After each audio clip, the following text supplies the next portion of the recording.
Okay, I've had another idea for a video. I've been really busy this, it's not even a weekend, it's Tuesday, I'm on holiday from work, and I've been pumping out videos like Amazon pumps out parcels. Now, for this video idea, I have to get some stuff out from under the layout, which means I have to dive in amongst all these boxes to get something. So I'll get that, and then we shall perhaps reconvene at the desk. Right, I've gone and got it out, and so it's ready to go. But to illustrate my point, the lovely little Hornby Packet, which is a really strong loco, is about to come past, pulling quite an impressively long train. One of the wagons is not like the others, and see if you can see which one it is.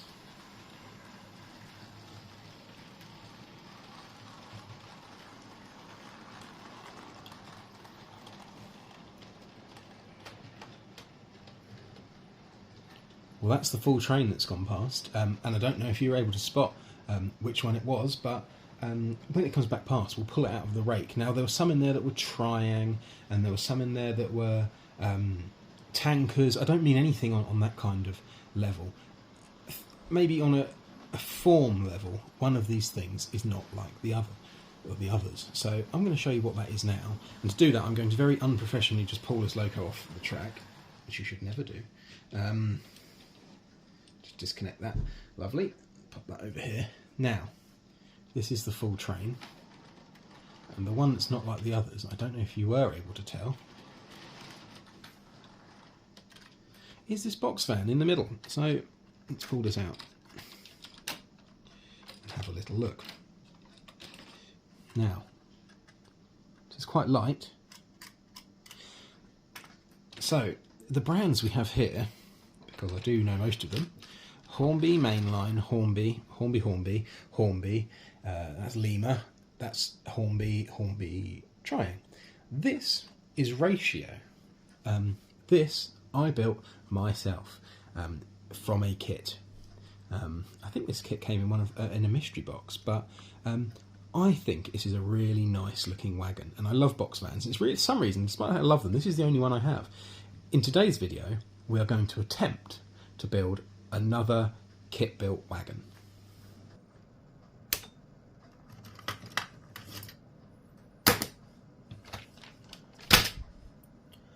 Parkside, I think that second word's pronounced Dundas, I don't actually know. I pronounced it Dundas in a previous video, and it didn't sound right, so I'll say Dundas, why not? This is a mineral wagon, of which I think the SC wagons that I collect and have made much about collecting is an example of. Here is one. So we're going to try and build this. I've got various tools. This is the only one I've grabbed for now. Some spare blades just in case. And we'll build this really and just sort of see how we get along. I do like these kits. They can be a bit aggravating, but I like the challenge, and I think it's good, I guess, practice for modelling. This is modelling at its sort of most literal sense, really, isn't it? So all these Parkside ones, incidentally, this is quite an old Parkside one, come with the same stuff. A bit of backing card that's not overly relevant, and then the instructions, which often contain one or two pictures like that, and the instruction basically to get on with it and work out your own solution. So here's how it comes with. It's got 2 axles and some bearings. Let's see if I can shuffle. These little brass bearings. Helpful knew where the camera was. And then all the bits, that's the bottom, isn't it? Sides and ends. And then these come with various different things. So not all of these will be used on this wagon, I wouldn't have thought. Normally there are some leftovers, which tends to be what's in this. There's a lot of stuff in here, but there are sort of sprues from previous kits that have got sort of bits still on them. There's sort of some buffers on there and brake levers and things. So they're always worth keeping if you want to if you ever buy anything old and you want to jazz it up a little bit. So let's see. I'm not going to read the historical thing of what these wagons are. Effectively, you can Google it if you're interested as to what they are. I'm just going to do building. So what it says is you need a sharp craft knife, which I've got. File, don't have one of those, but I didn't need it when last I did this. Tweezers, liquid polystyrene and paints. Now I'm one of the people that will build something and paint it afterwards, which sometimes is quite successful and sometimes less so, but that's how I do it, that's how I like it, and I'm going to stick with it. So let's go, really. Incidentally, one of the reasons I picked to do this kit is because it comes with a coupling. So it's got the loop and the hook here, and then a block to mount that on. Some of the kits don't come with a coupling. They just say to buy a Hornby or Bachmann coupling and come with the mounting blocks for each, but I like the ones that have the couplings included. Let's start freeing this from the sprue. I think this craft knife blade really isn't sharp enough for this. I mean, it's almost certainly sharp enough for cutting through some of the finer parts, but not really these thicker bits of sprue. I've built quite a few of these Parkside kits now, and granted these are older ones, but I've never had anything that appears to have been mismoulded or anything like that. Occasionally you get one that's got a bit more flashing on it than others, but by and large the quality of these, as I've found, is really good. I think Pico now makes most of these, or still makes all of these Parkside kits, but under their Pico Parkside brand instead of the Parkside Dundas brand. Incidentally, I bring this up in most videos, I've noticed that loads of people have subscribed recently, which I'm very, very genuinely grateful for. I think when I hit one of those milestones, perhaps 100 or something like that, I will build one of these kits live, which I suppose this is kind of going to be the same experience, because I think this is going to be sort of unedited, unless it starts dragging on an awful lot and I get stuck or frustrated, which is likely to happen, to be honest. Yeah, I may well do one of these live. It should be a bit interesting, I think. Now, step 1, cement one side to one end. Note that the edge of the side fit into the recess on the end. Now, what I think that is, I don't know if you can see on here that there's a slight step to this. Forgive me as the camera will adjust. There's a slight step there, which I think it means it must attach like that. Now, I don't have poly cement because I am lazy. What poly cement does, it's not really a glue. It actually slightly melts if you didn't know, it slightly melts the plastic and it kind of welds it together. I don't have that, I'm too lazy for that. So what I have here is good old Loctite super glue. This is the gel version, not the liquid version. And I put things together with this because, again, I'm lazy. So the only problem with this gel type is it doesn't quite go off as quickly as the super glue, liquid super glue does. From memory, liquid super glue, really, you sort of put things down, put them together, or you sort of put glue on things, touch them together, and they're stuck. Whereas this takes some time. Now that's that done, cement one side to one end. Then cement the floor into place with locating bars underneath, then attach other side and end. Where did the floor go? I think it's under this. Is it under this pile?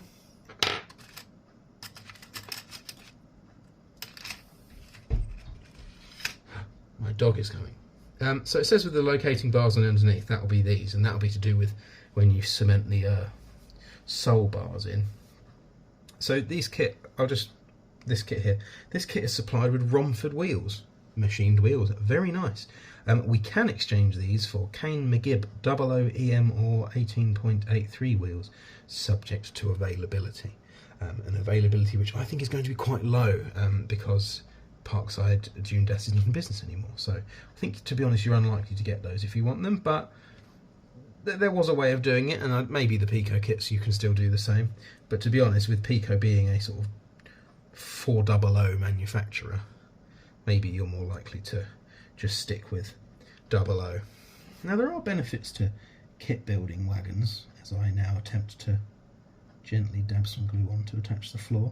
A ready to run wagon these days, I find, sort of the Hornby Railroad, which I suppose are the most inexpensive ones are about they're pretty expensive these days, aren't they? Oh no!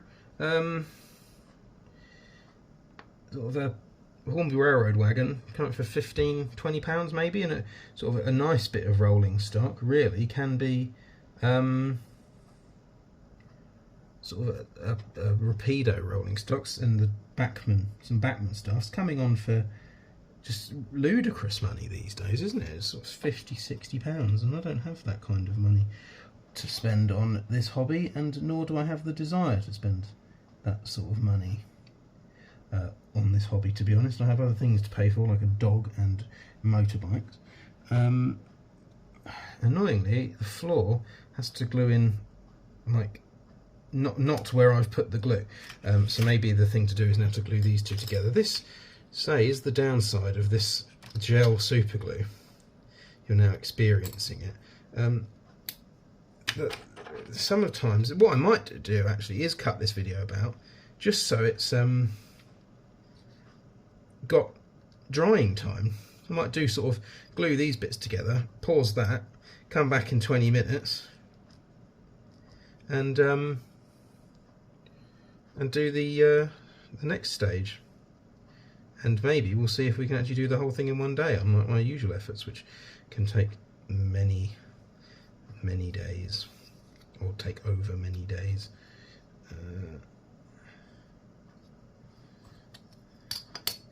So that glue that I've put on there, because it is in the wrong place, may well become a problem. But we'll try and zap some of that up. I have a very small paintbrush, which is effectively just a glue spreader now, and hopefully see if we can pick some of that up. Or if nothing, it's not just pick it up, but just kind of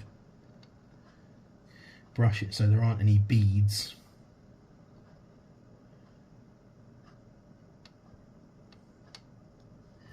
And maybe use, because there's going to be some extra on here, isn't there? That crack, but this is still nowhere near dry, which is the annoying thing with this gel glue. I think maybe there's too much on there, I'm not really sure. Let's try putting a very minor amount. Now I've got to make sure I put this on the right end, else this could all become a bit of a problem. Is there anything coming off? Not enough.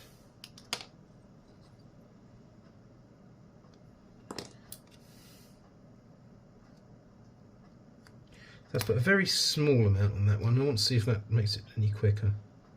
Maybe I'm the problem.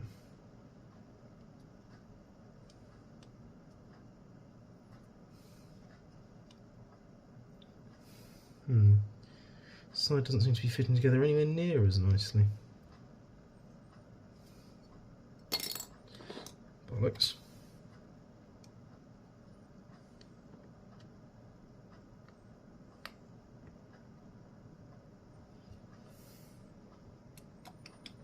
I wonder if that'll be enough. I think what we're going to do is put the lid on this glue and come back once it's dried. Okay, I'm back. I've got no idea if this is dry because I haven't touched it yet. I did intend to leave the camera in the same position the whole time, but for reasons a bit too boring to explain, it has had to move it. So hopefully the angle is pretty much bang on and there's not a little jarring sort of the angle like there is most of the time.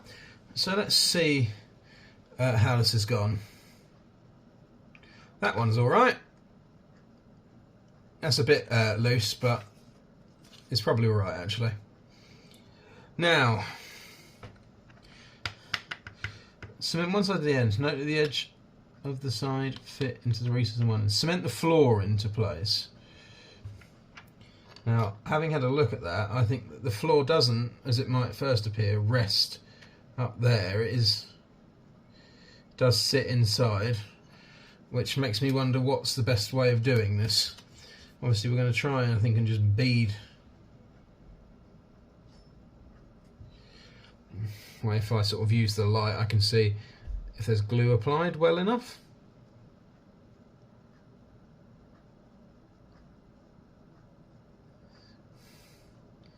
The thing with some of these older kits is the instructions are okay, but a degree of sort of brain power might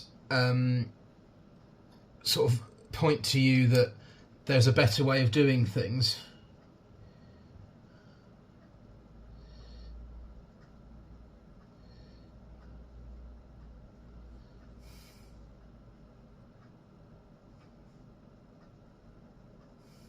Right, I've got that positioned roughly where I think that should be. And now it's going to really be a case of the glue there to dry.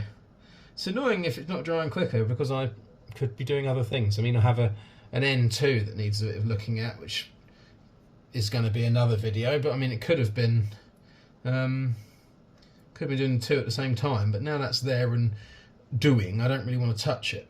So I think it's another cut, actually. And come back to this. I mean, actually, there are other things that I can do in the meantime. Let's have a little look.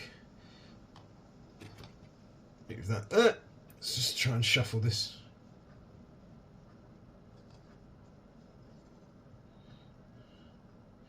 Doesn't look like that's moved too badly, or at all. So, next, I'm going to jump to the next one.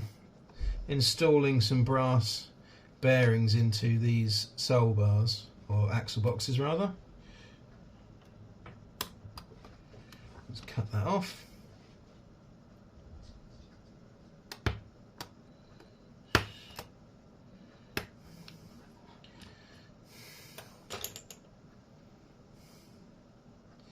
Now this part of the brake linkage here, in the middle, is so easy to break. Luckily I was able to cut that little bit of sprue off there without breaking it, but that is a particularly fragile area. And I presume, as far as I know, the Pico Parkside kits haven't actually changed. It's just the same tooling, so could be wrong. But if you are going to make a Pico Parkside kit, I would watch out for that as well. Just trimming off sort of excess there. Now, because I don't use poly cement, or I'm not using poly cement as mentioned, poly cement obviously melts the plastic together slightly, and superglue doesn't. So to get this axle box, to get the bearings in, I have to slightly widen the holes there normally. But the good thing is you can do a little dry fit and see how it works. Now it's important not to lose the bearings. I often find having the instructions a bit like that and then pouring out onto them and into the crease if possible.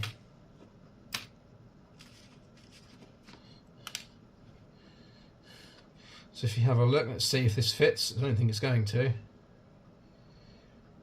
Well, it has actually, and it's quite, if it does fit like this, I think it tends to be quite a tight fit. So if I just push that in with my craft knife, it's sat nice and deep in there. The friction should be enough to hold it in. Certainly it's not coming out like that. And when the wheels are in there, in both sides, it obviously holds it all in. It is just that sometimes, certainly when you're not using poly cement, you need to enlarge the hole slightly. But that's been a success on that one, I'd say.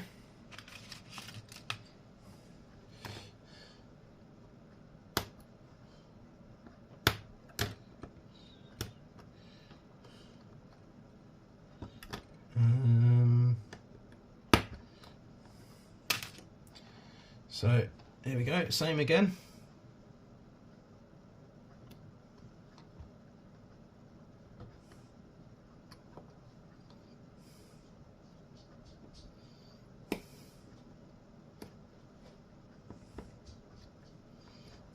I think I went a bit far with the cutting there, but never mind. I think you have to be happy with the results. And you have to know your own ability. I know my own modelling ability, and I don't think it's very good at the moment. For a bit of context, if you couldn't tell, or if you want an exact figure, I'm 24 years old. I've had model railways my whole life, but my first proper layout that I'm tackling myself. I've only really started in the last year, so I wouldn't say I'm that good of a modeller. I can build Metcalf kits and I can build these kits, but if you wanted to be, you could poke holes in a lot of what I've done and a lot of what I do. But for me, the only person that this wagon has to please is me. And I tend to get satisfaction from the build as well. And when it's running, the satisfaction knowing it's something that I've built. So I don't mind if it's a little rough in places normally. So that's that one. So at the moment we're halfway through step 1 and we've done step 2. Cement sole bars to the underside of the floor. We can't do that yet. Brake gear on each side of the wagon's different. Let's see how set this floor is. A bit. That's almost set enough, I would say, for me to risk trying to glue this next bit on. A lot of the time, building the body like this, it's a bit of a flimsy process until it gets to a point like this. Obviously, these are quite flimsy on that axis. As soon as it's all glued to the floor, rock solid. So I'm going to give that a go, I think. I'm going to risk it.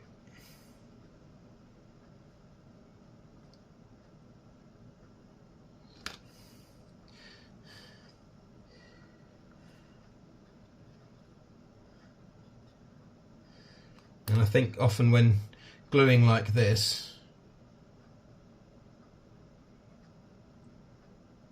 it's important to get a little bit on those ends as well.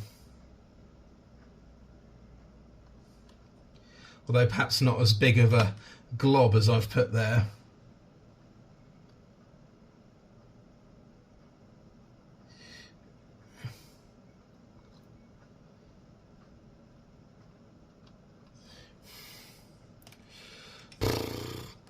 Yeah, that's quite loose, so let's get this on sooner rather than later.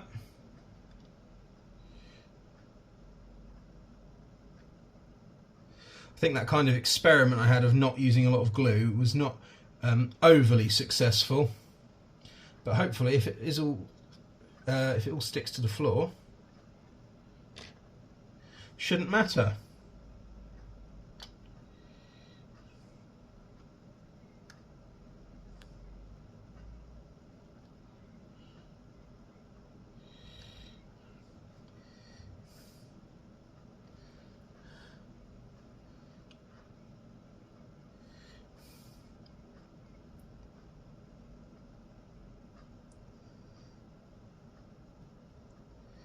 I think this is going to require a degree of holding.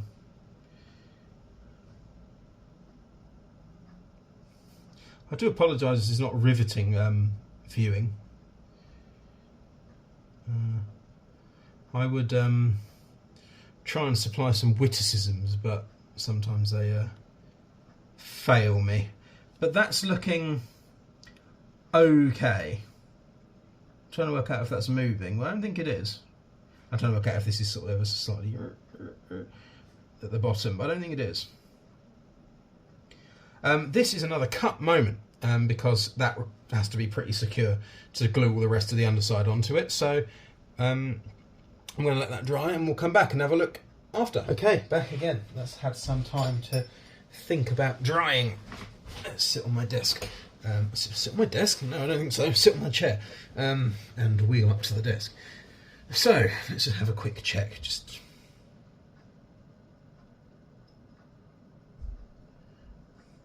It's good enough for me for now. It's become a bit of a slogan on the channel. I think maybe we'll just run a quick. This looks like the least best sealed corner, so I'm going to. That was a disaster. Did you see that? It went crunch, but it hasn't all fallen to pieces. So I'm going to assume it is actually glued together reasonably sufficiently. So, cement floor into place. Floor does appear to be cemented into place. Cement sole bars to the underside of the floor against the locating bars. So that's going to be there, slightly inboard of the edges.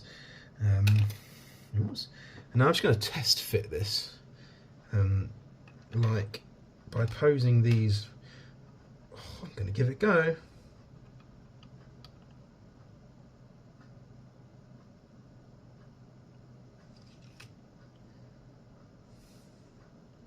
Yeah, so that appears to be correct. I've had this before where the wording was a little bit vague. You glued them on, and then that obviously was not going to fit in the underside. So that's just like that. So let's do the same again. I think really these are easiest to glue up against. Just do sort of a thick bead up against each of those.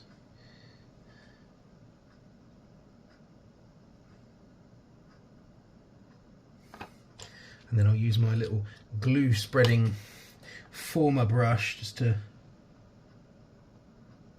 put a bit of a line in.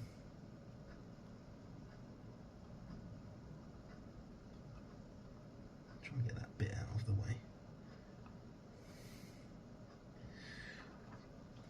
Now, as you could see, one of these was able to stand up on its own, the other one wasn't.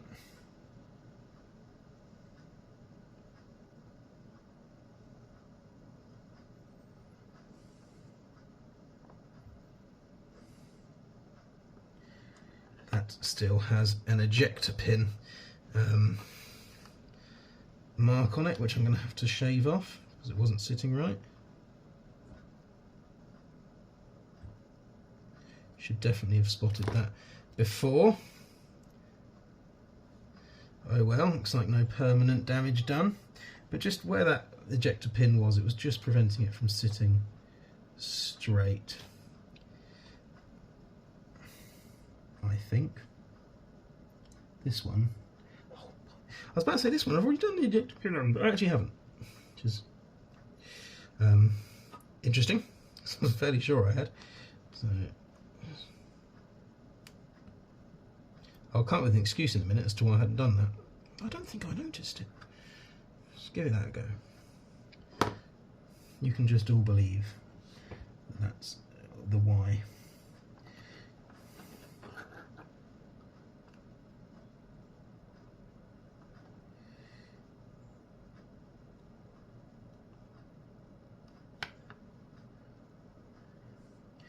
Now, what I have also noticed is that this corner, as I pushed that down, just came detached. I don't know if that is the corner where I skimped on the glue, but just a little pull in the corner like that should help to make sure that nothing bad happens and doesn't all come apart. Now that's one's leaning slightly inwards, but not, I'm just going to sort of look along it. It's not that bad. It's to the point where I think that wheel will just push it out when it's in. It would be nice if it just sit a bit more like that. I don't know if you can see that when I release that finger pressure, it's moving by a really small amount. Hopefully not enough to cause any problems. And again, I'm not sure why it is, because I've shaved those ejector pins off now. What did it say? Between the soul bar ends and the stanchions projecting below. Wait, what? The buffer beams. Slip the buffer beams between the soul bar ends. This is the soul bar. And these. So the buffer beam slides in there, which, to be honest, is probably going to give a bit of rigidity to that chassis section. So let's do that quickly now. Although what I will say, these, it's a lot easier to glue the buffers onto them and the coupling hooks, which, oh, there are coupling hooks right there. It's a lot easier while it's still attached, so I'm going to do that first. Now, having reviewed some of the footage I took while I was waiting for this to dry, I do appreciate that the angle, the camera is stood on a tripod over here, and it's on a 0.6 times wide angle lens, which is pretty good for showing sort of the whole setup, but is not perhaps good for showing exactly what I'm pointing out. So I think if I were to do a live stream of this, which I want to do, say, and hit 100 subscribers or something like that, or if I just do another video showing how to do this, because when I got this Parkside kit, I was given it by someone, and they gave me absolutely loads of them, genuinely like an impressive amount. So I may well just do another. I've probably got another one of these in the box, to be honest, and I may well just do another one, another video, another kit, this one if I've got it, and but I'll just put the camera at a bit more of a sensible angle. Right, that's got a well in the back of it, which I've just sort of put some glue in. Then we'll drop the coupling hook in this hole. This is the point where a good set of tweezers would come in handy. Now, at the moment, this sounds bizarre, I do have tweezers, but they're not very good. They've got this sort of pick and mix out of a tub head, rather than a gluing very small model parts together head. So I'm going to not use them and just rely on my fingers, which are fairly awfully proportioned for doing modelling. If you can sort of see how freakishly large my fingers are. I said in a previous video at one point that I had massive hands. That isn't true. I have massive fingers. Now, that's not going in right, so what we're going to do is just put the head of this craft knife in and just spin, just to sort of drill out in a way. I don't know if you can see the difference in the size of that hole, but it is noticeable. And then what you'll probably find is that that buffer that was not inserting, with a little bit more glue, because I don't want to get it in and then it come off again, should now insert with a little bit of force. Indeed it has. Just try and get some of that excess off there that I didn't clear away. One buffer in, a moth, hello, go away.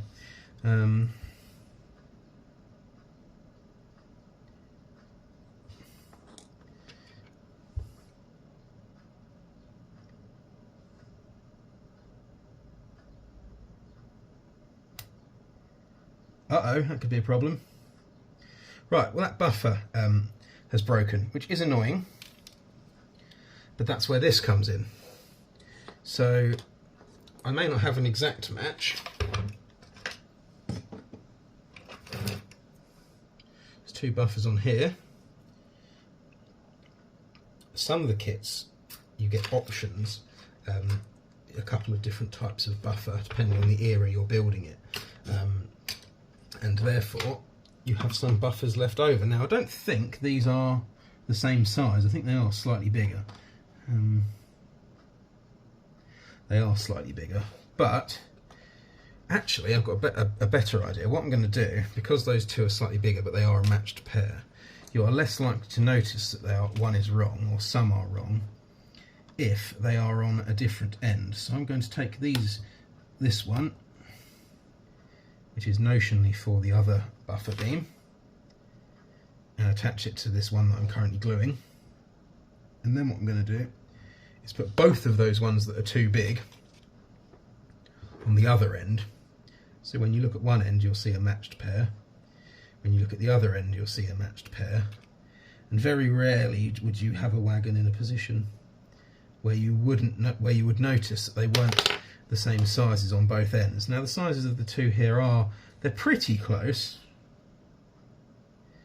but they are to the point where when you look at it, it's not obviously wrong, sort of from a distance. But they are it's big enough where across one buffer beam you probably would notice the difference. Now that's all done. That's the two buffers, the matched pair that I was going to use for this other buffer beam, and the other buffer beam is on here. Let's do that coupling hook first, which I don't know if you could see that before, is here. And this has a tendency to go flying, though that time it actually didn't. And then we'll do this drilling out of these holes just sort of spinning it and putting a bit of outwards pressure, making sure that the blade, I don't know if you might be able to see, I need to sort of this one quite wide, that one quite tight, so there now shouldn't be any problems in attaching those buffers now. When you do what I do, where you sort of use the craft knife to do positioning of stuff that's got glue on it, especially super glue, you might find that its ability to cut is sort of reduced quite drastically, quite quickly. Now I have millions of spare craft knife heads. You can buy them on Amazon.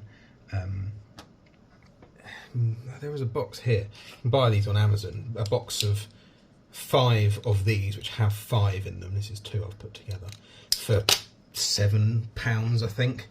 And really, when I did, there's a point where I did a whole load of these kits, sort of one after the other, and I really treated them as it was a 1 blade per kit jobby.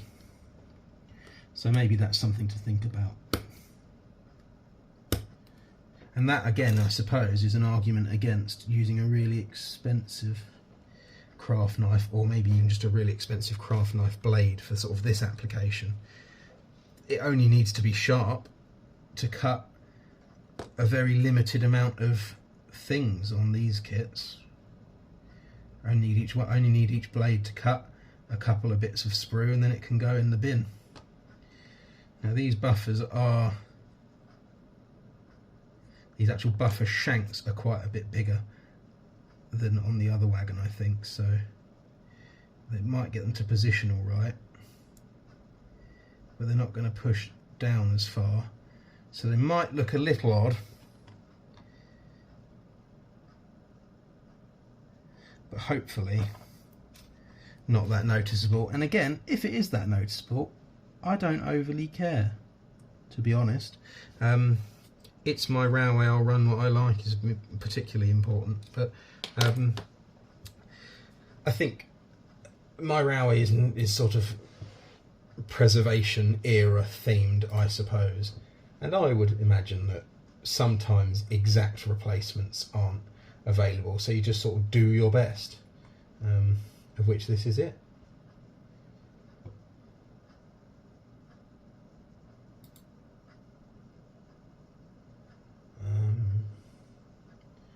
Again, I've shown my desk before, and I've got my computer's here, so I just sort of look around while I'm waiting for things to dry sometimes, but that's, I suppose, not overly compelling viewing.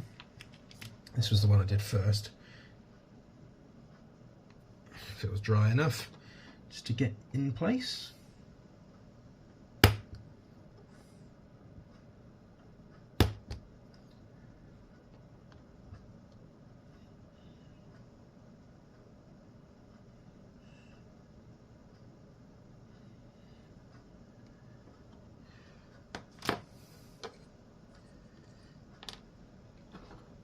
So put a bit of glue in the middle, and this is very much, I think, going to be one of those ones where you sort of brush it around, and I'm going to put one on each little end part of this.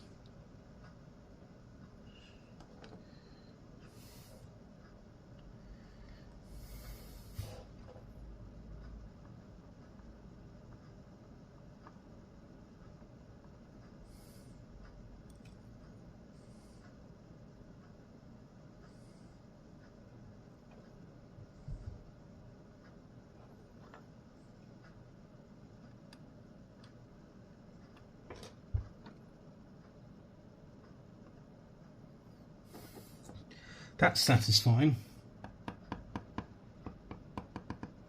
That it's fit, I mean, that it has fit. This is some, I don't know why my brain's not processing this one, but it's satisfying that that has gone on there properly, because it means that, one, that looks really tidy. It's the sort of thing that satisfies me. And it's the other thing that it means that these must be the correct distance apart. If they weren't, it wouldn't fit on as well as that, would it? So I'm going to take a risk here. I don't think this is going to be dry enough for this, really.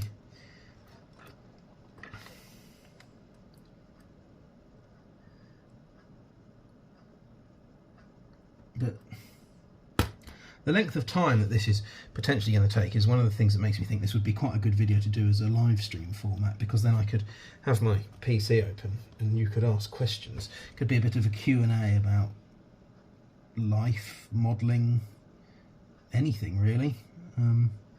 Anything you wanted to ask. Could be a bit of a 100 subscriber Q&A plus watch me build a wagon. Just really something for my hands to do while I talk to you lot who are nice enough to subscribe. That buffer on there is really loose because it's really not dry, but I have kind of committed now by applying some glue, so it might be a case of having to glue a buffer back on later. It might be a case of having to glue both these buffers back on later, to be honest. But again, I have a near infinite supply of buffers, axle boxes in my modelling spares pot. So if I do need to glue these back on, if these do sort of all fall off, and like it looks like they're going to, potentially not the end of the world. I don't mind if one's a bit wonky. I mean, this one is, I'm actually going to pull this one off and reattach that at a point where I can have the wagon on its end. In fact, I have done this before, and I think the other end should be sufficiently dry enough where maybe that's what we do now. Upend it. That seems to be holding on that end.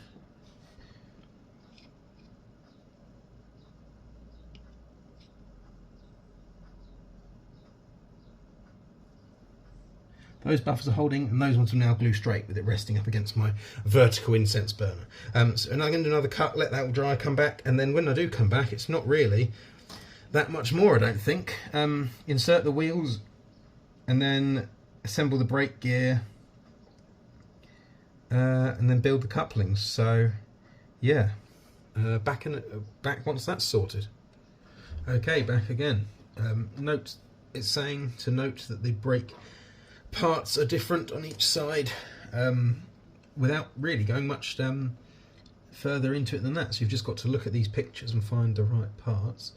Now I can see that this is one of the correct parts. In fact, after saying they're not the same on both sides, I think this part actually could be. So that's a brake lever. That's what that is. Let's just trim off some of that excess.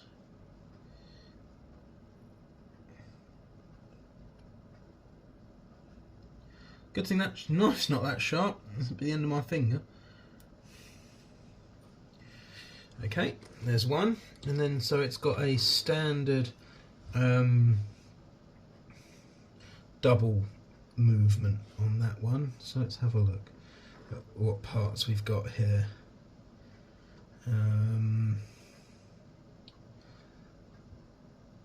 Okay, so I think on one of them it's this mechanism, which is slightly different.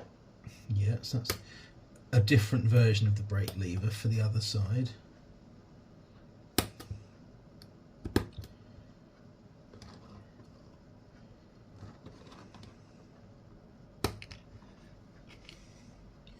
So you can see that's got a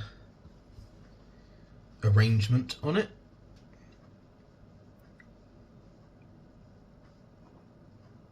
So what else have we got here? And that should be that way up now to look at these last two. So this one here, this bar has got one underneath and then one on top, which if you look is the same as this one. One underneath up into one on top. Now, is that a part of it? I don't think it is. I don't know, is it? Ooh, yes, I think it is. So let's cut there, cut underneath.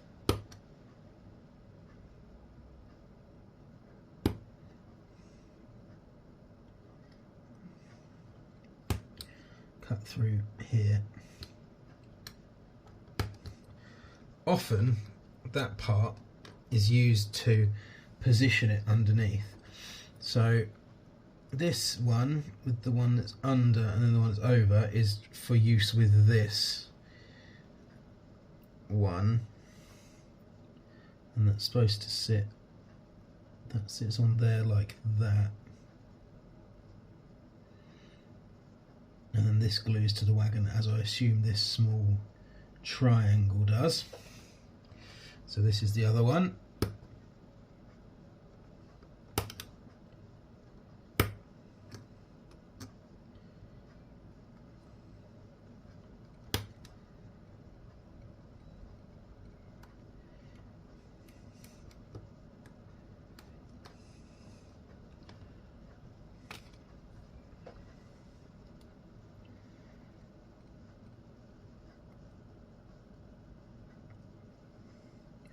And that will sit roughly like that.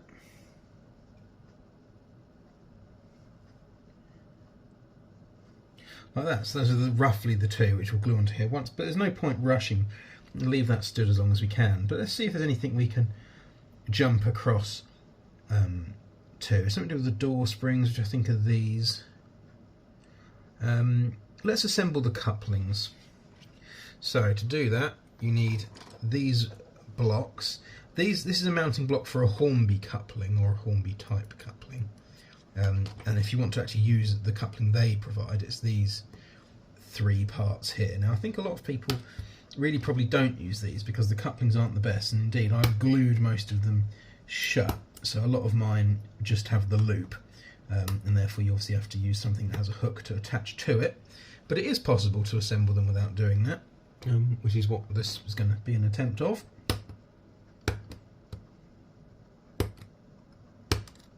Okay, might as well do both of these at the same time, I guess.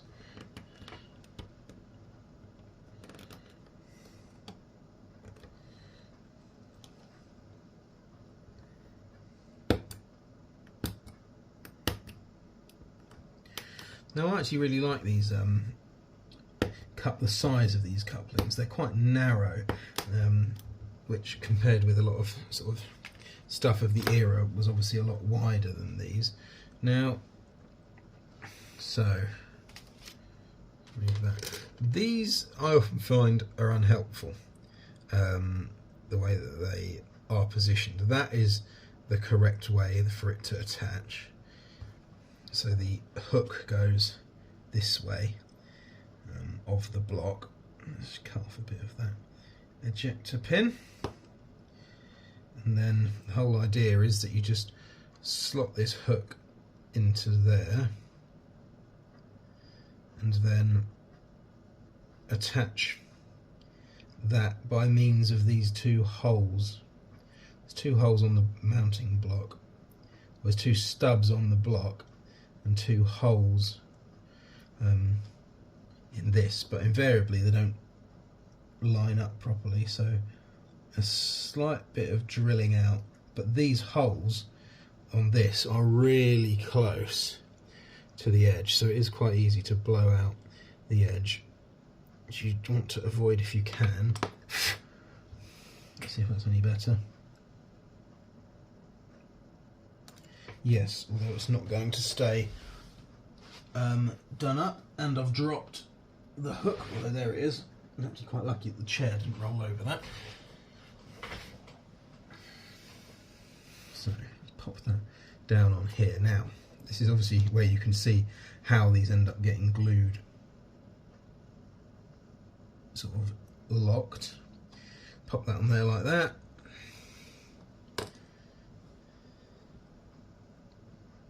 Let's pop that tension lock hook through there and try not to touch it in any of that glue. It's gone quite well so far.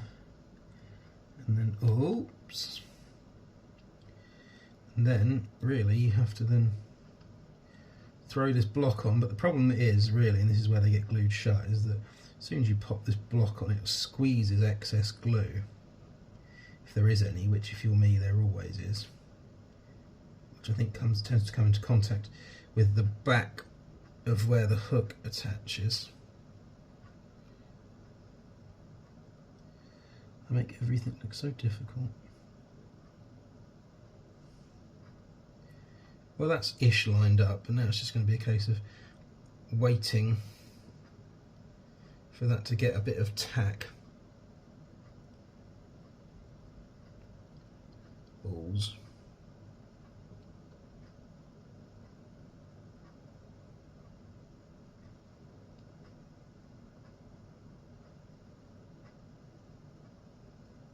That has got a bit of tack there. I might go and get a really comically oversized clamp to hold that together. I'm quite tempted to do that. See if I've got one to hand. You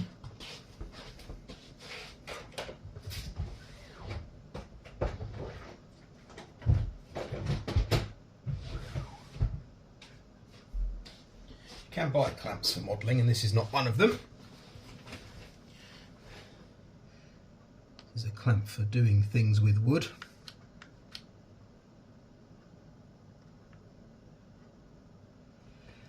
But if it's stupid and it works, it isn't stupid, as the saying goes. I think that's from Mythbusters back in the day. Clamped together, I'm going to put this off to one side, somewhere on the layout. Lovely. Let's do the same for this one. I do have a second comically oversized clamp that I can use for this one. Really seeing when I'm spinning this, just it's an absolute shaving of plastic that's coming off. But that is sometimes enough. Just makes that hole ever so slightly bigger.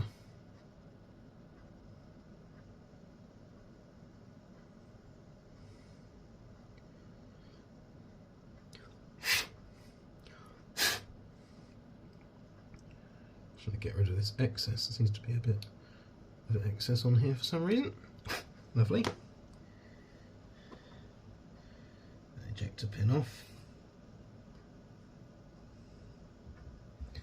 Now the reason I think I have such difficulty with this is that this picture doesn't look like that, but I think what that's trying to show is like a cutout to point out where this extra bit is here. That's what I'm going to say. I'm going to be charitable and say that there's an intention of sort of an X-ray effect, and just not that whoever did the instructions for these all those years ago had never actually seen or built one. Lovely. Do the same minuscule bit of glue. Oh Christ, minuscule bit of glue. This is a coupling which is getting locked.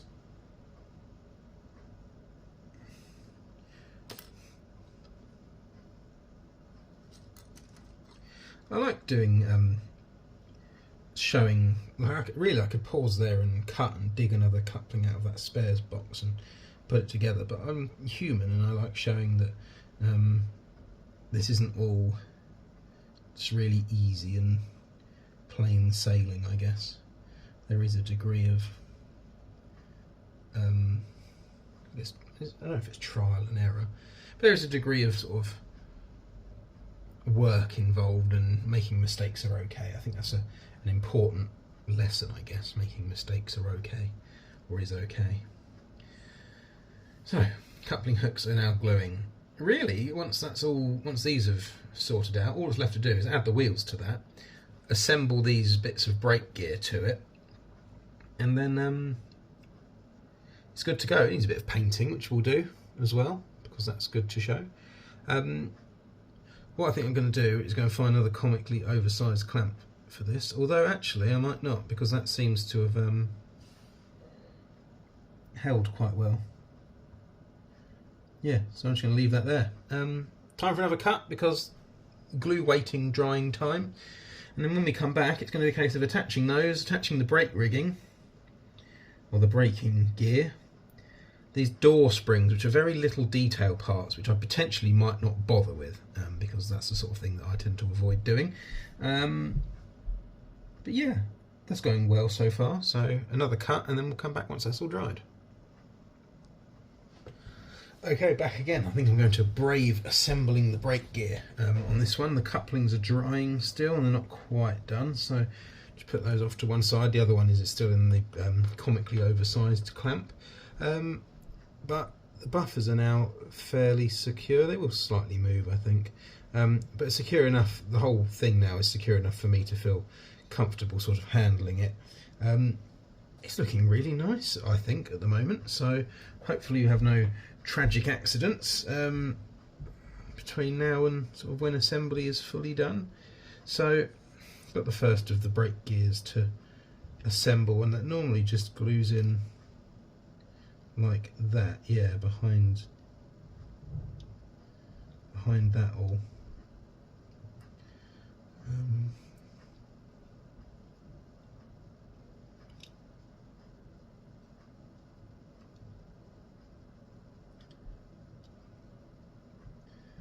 Yes, that's going to assemble. So at this point here is right behind this V here, and I think maybe I missed it on one of the instructions, but I think this V on one end, one of the sides, should actually have been cut off, but we'll work on that. That's the sort of thing you can sort out a bit later, sort of when the whole wagon's done, really. Nice bit of glue on there. Let's get my glue spreading brush again.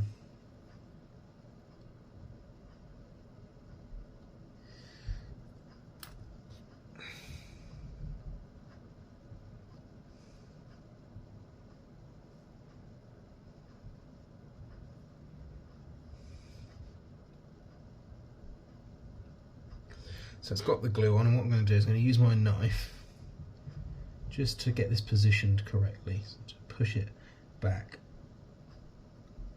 into position, which I think is right here. You can see that's quite nicely positioned on there, and then make sure that's all good. What I have noticed in picking it up here is that this seam is not glued.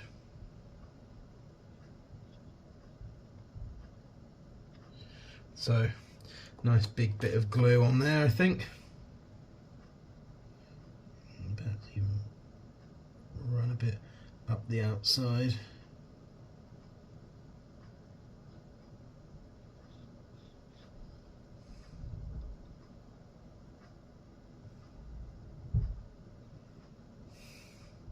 The only problem with now having put some on that corner is I can't really put the wagon down that way up anymore.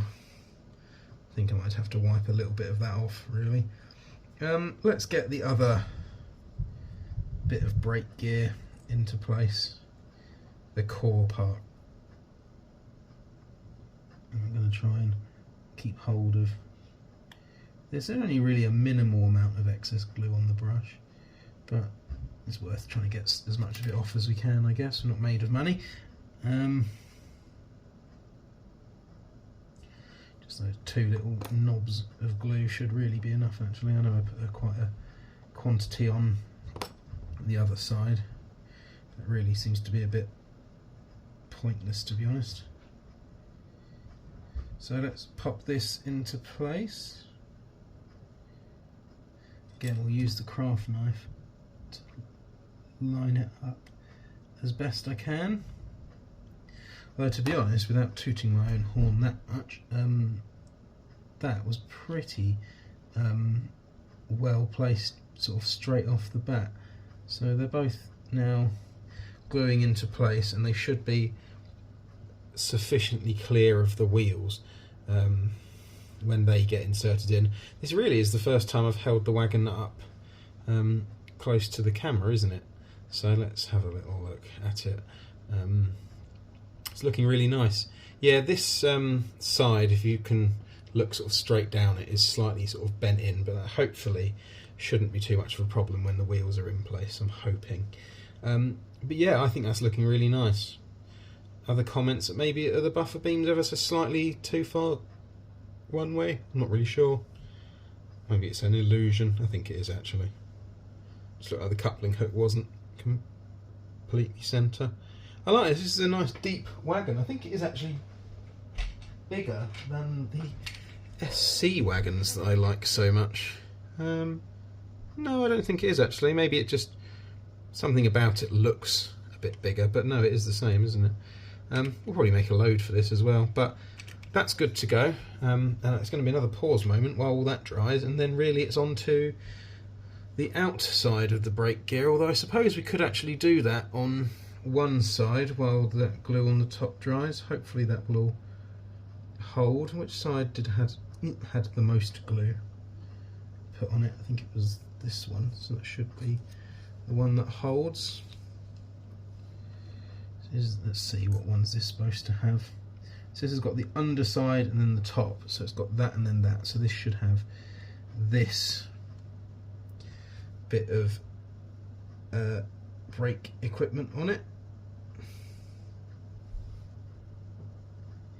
Yeah, so the whole idea is that this attaches to that, that attaches to that, and then this glues onto the sole bar. Let's just chop that down a little bit. It is slightly too long, just because of how I cut it off of the sprue.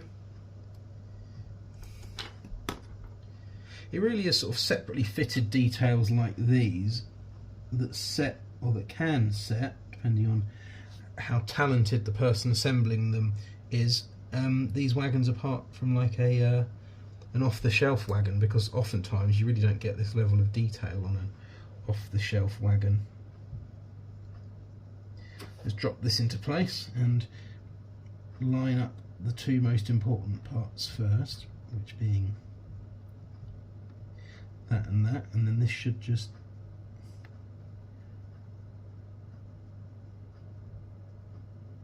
push into place.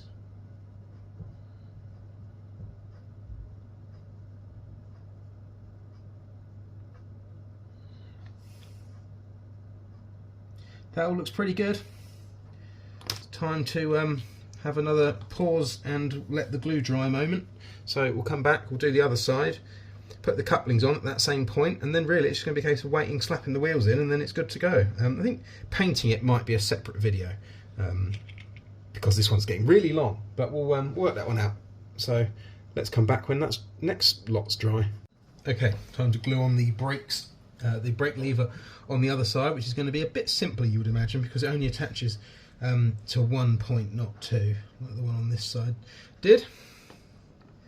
So it's just, or attached to 2 points, not 3 rather, it attaches to 1 point on the wagon there, and then 1 point on the sole bar, which we can let find itself by just putting the glue on the actual part.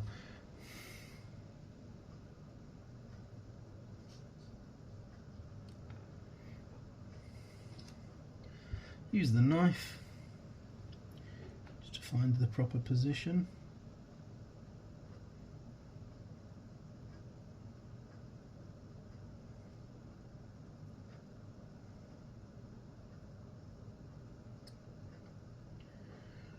And maybe I'll pin this end of the knife. Just push that end into place as well.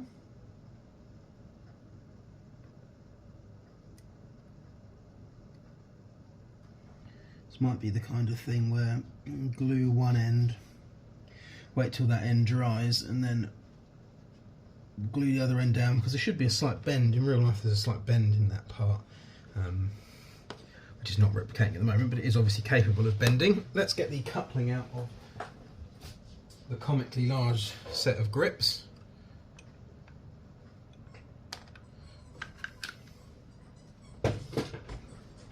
So now we have two couplings built, and I actually think both of them are working as well. That one moves. Granted, they don't move as well as sort of an all-metal tension lock does, but that one is moving, and this one's quite nice and free actually. So maybe there is a slight bit of something gumming the that mechanism, or maybe it's all just a bit tighter in there. Now I'm tempted, I don't know if this is all going to... I'm going to do it, but this could come to grief, what we've glued there. Now this luckily is fairly simple. What the instructions say. It mentions about cutting off that V-hanger in there. Attach buffer heads and couplings. The mounting block, and door springs, cement, a gusset. At what point does it mention actually attaching these couplings? Oh, it just says attach buffer heads and coupling hooks. Obviously I don't need to tell any viewer of this channel who's into modelling that the coupling hook go as into the centre of the wagon.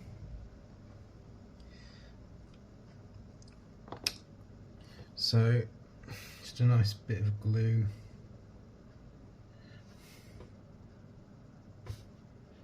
Just make sure it's in the middle. I'm going to use my gluey paintbrush just on the back to make sure the block is square to the bottom of the chassis.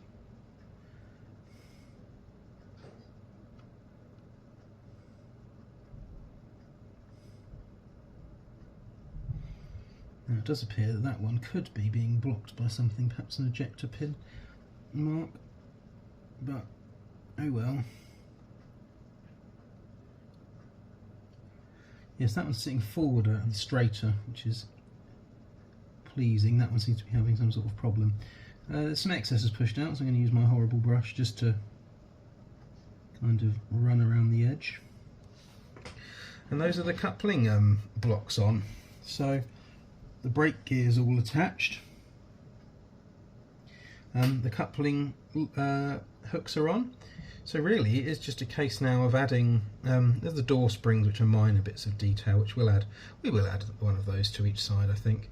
But that's going to be for when it's on its side, and the wheels to add, and then this wagon is ready to go. So it's going to be a case of another pause and another cut, but we are definitely in model wagon territory here, aren't we? Looking forward to getting this done and getting this up onto the layout. So let that dry. I'm going to go and have some dinner. And then we'll come. I'll come back. Obviously, for you, this is going to be one long video with lots of nice cuts in it. But I'm going to go and do that, and then we're on to really the final leg. Oh, I am determined to try and get this finished in one day. So, and we're not far off. So we're going to be building it in this video, painting it in another. So, see how secure these couplings are. Fairly secure, so I'm happy with that. Little bit of dab of glue needed on there. So what's it calling for now? It is just those door springs, isn't it? Which I believe are these door springs and the gusset plate, which we may not end up doing. Now this door spring, there's loads of these. Look, there's 4 per sprue, and of course we have 2 of these sprues. Now maybe that's partially because they ping off into the void like that one's just done, but I think it's probably more likely that these same sprues are used for, perhaps because there's obviously as those SC wagons have, there is a sort of double variant of this wagon where it has 2 doors on each side. So that would be my guess as to what that's all about. And you can see on this picture how they attach. So a dab of glue on the sole bar.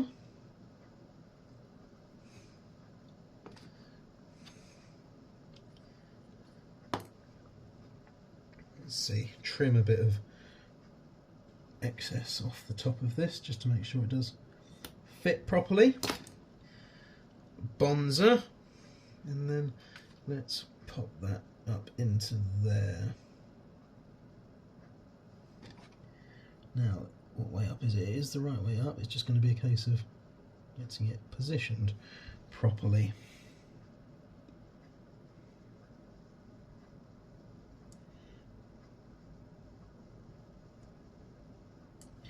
Like that. So that's positioned in there very nicely indeed, if I do say so myself. I think, at risk of potentially dislodging that, it's time to install the wheels, or have a go at installing the wheels. Whoops. Well, I mean, it didn't come off there, considering I've just dropped it, although it has slightly moved, so let's give it a little. I thought it had moved, but it seems fairly secure where it is.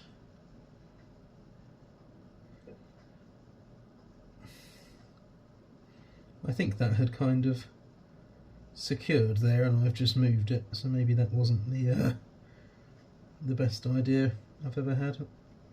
Oh well. There we go.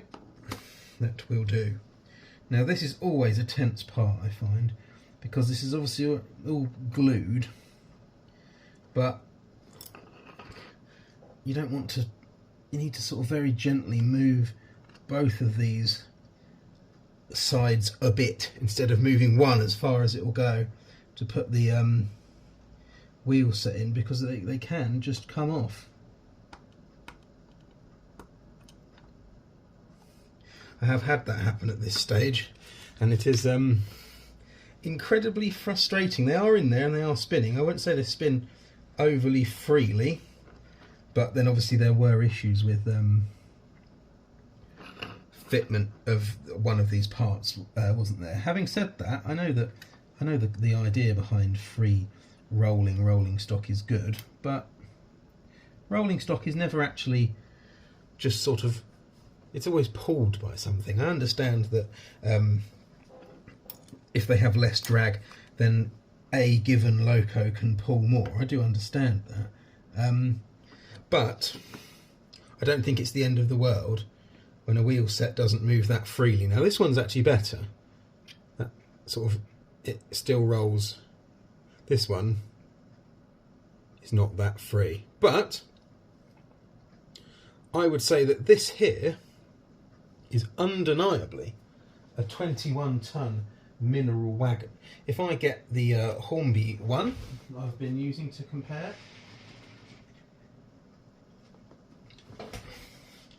and this will be sort of a valid comparison, it's a similar kind of wagon. This is the two-door version, but if we look at some of the detailing around here, this is a vacuum braked version, which is why it's got the vacuum tank, and perhaps why these axle boxes are different. Well, I'm not sure they, well, I don't know.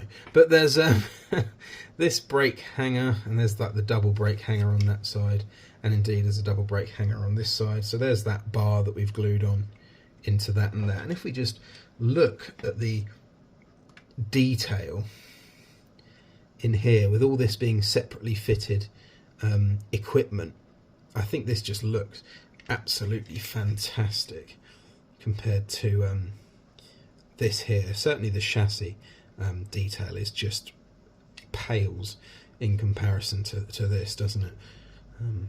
Really, really nice. I mean, it does roll. I'm going to leave this, obviously we have that door spring still attaching.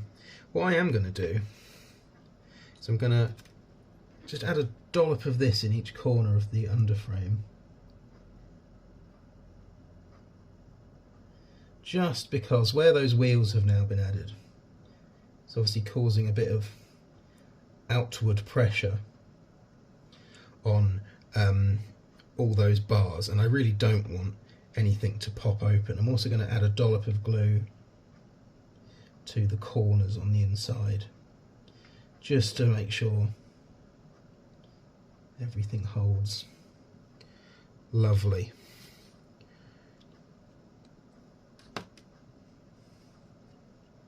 I'm going to keep that upside down. I think it's probably the best way. Actually, I'll keep it that way up.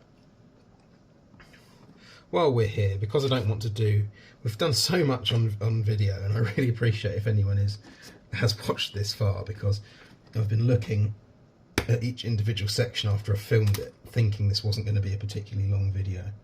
And if it's not an hour yet, it's definitely getting there, and I really do understand that maybe you don't want to watch the whole thing, and absolutely no pressure to stick around. Though if you have made it this far, maybe you should, just to say that you were there. You know, 5 years time, when I've got 1 million subscribers and I'm the best model railway channel out there, you can say you were there. So, got the door spring in place.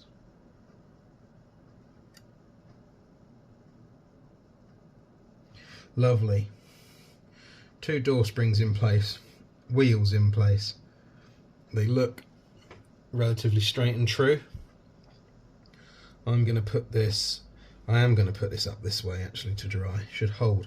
The door springs should be held in well. The corners should be held in well.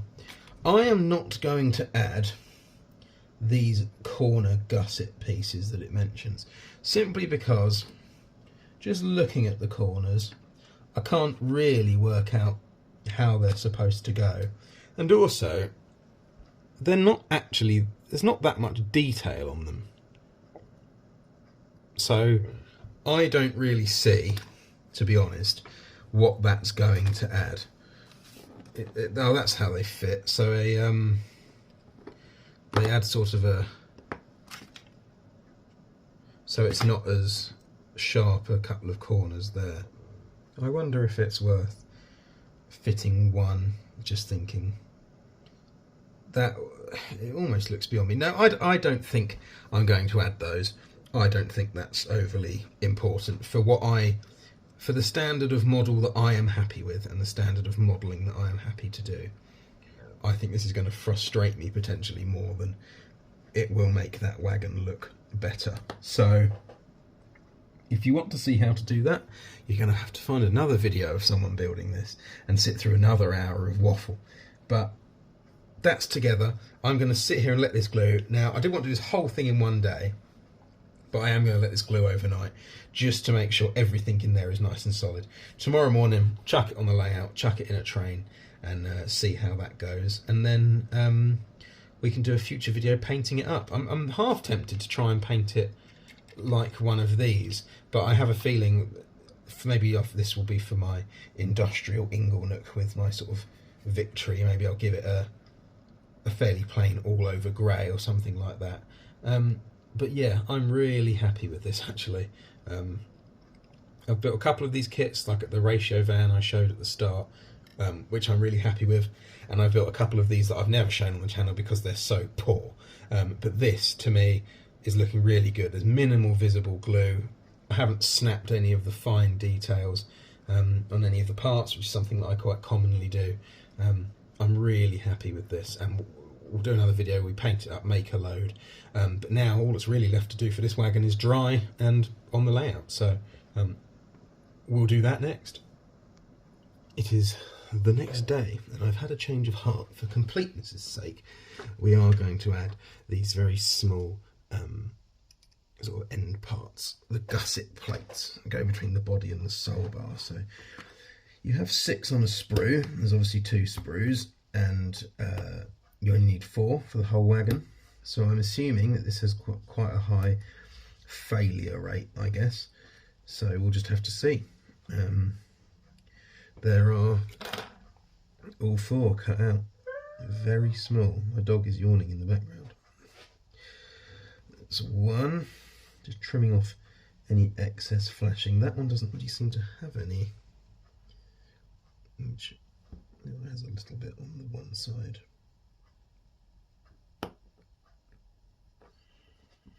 One, 2, these ones are easier because they've just got sort of more standard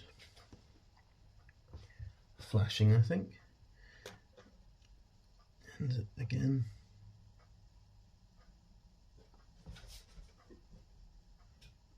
let's trim this down. Okay, now this one might be a job for my tweezers wherever it is that I've put them. I can't seem to spot them at the moment. Oh, here they are, under this pile of sprue. So I'm not really sure the best way to fit these. I only know the correct way, or the correct orientation to fit them.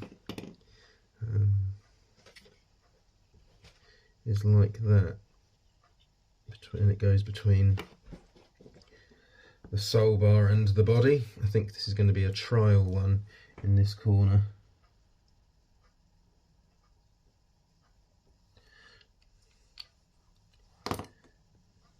So what I'm going to do is pick that up, then pop it in the tweezers. There's not really any point trying to pick it up with the tweezers, I don't think.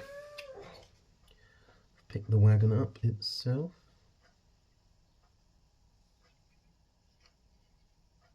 I'll tell you what, that was easier than I thought that was going to be. And what I'm going to do now is what I sort of always do, where I'm going to try and adjust it, I think, and then balls it up. Although part of me wants to leave it because I actually think that's quite a good fit as it is. And yeah, what I have done is exactly as I just described. I tried to adjust it and nosed it up a bit.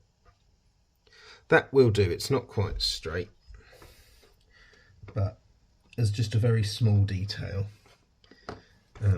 something really most people that look at this won't even notice. I'm fairly happy with that. Now it's just a case of rinse and repeat that step.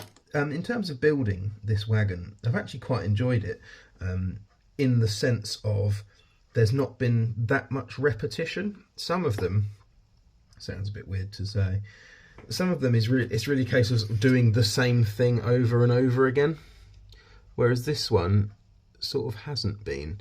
There have been rather, quite a few different steps, and you've not really done the same thing twice. I did a bogey bolster of some kind. I can't remember the exact designation of the one that I did, but that effectively was just build the same thing sort of 4 times and then glue it all together. I think some Lego sets, I'm quite into Lego as well, some Lego sets can be like that, where the instructions really just say, we'll do this, now do it 8 more times, and then just push all 8 of those sections together.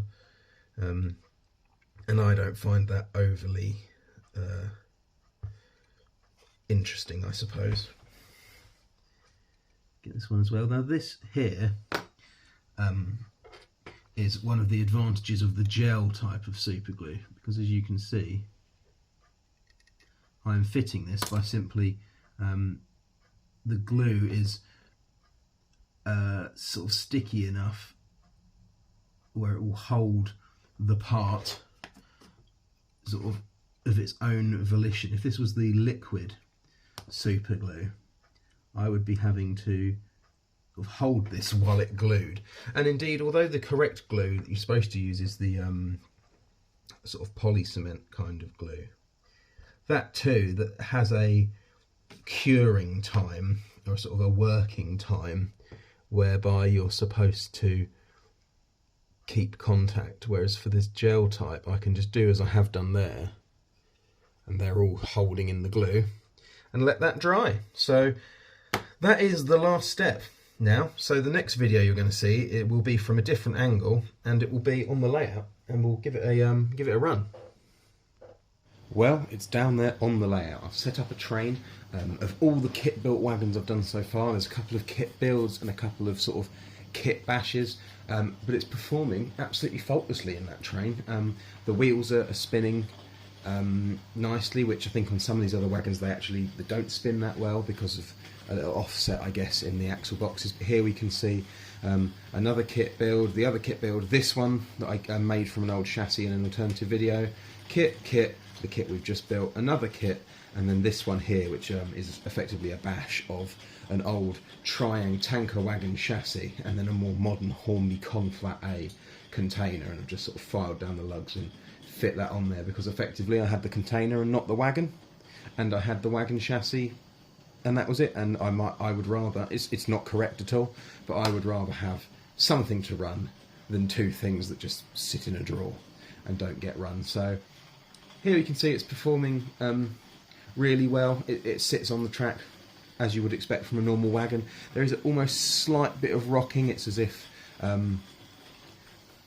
one of the axle boxes, it's almost as if something is ever so slightly bent under there, I guess, and so it has the capacity to sort of rock ever so slightly as it goes around the track, but it's nowhere, it's sort of not as noticeable as these other wagons even, certainly that Triang one on the rear. So I think we'll cut and show a low shot of it all going past, and then job done. This is wagons in the fleet.